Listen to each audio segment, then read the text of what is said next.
Are being raised about a controversial shipbreaking operation on Vancouver Island. Deepwater Recovery operates in Union Bay, dismantling derelict vessels. But as Paul Johnson reports, the local member of parliament is questioning the company's foreign ownership.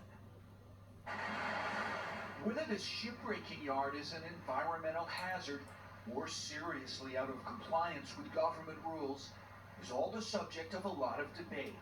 One thing that is clear is Deepwater Recovery's operation on Vancouver Island is an ongoing PR nightmare for its owner. I think what I found is there's a lot of questions to be answered.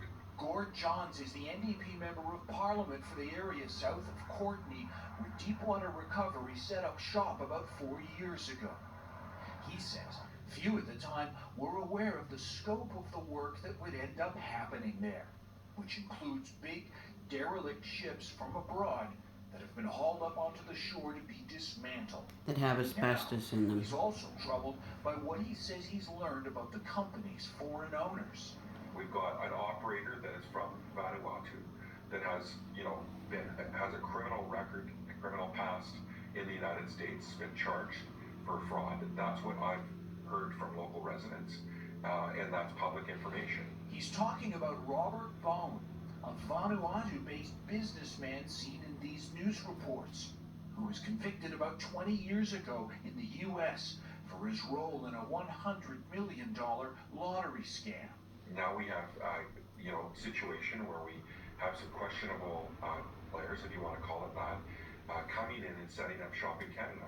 And why have they targeted Canada? Because of the weak and almost non-existent regulations that we have.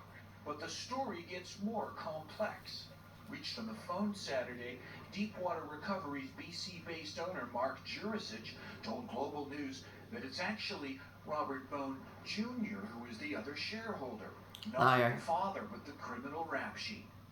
While Jurisic insists his company is following all the rules, MP Johns says it's an example of Ottawa's lax oversight.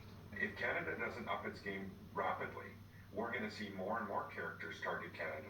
Paul Johnson, Global News.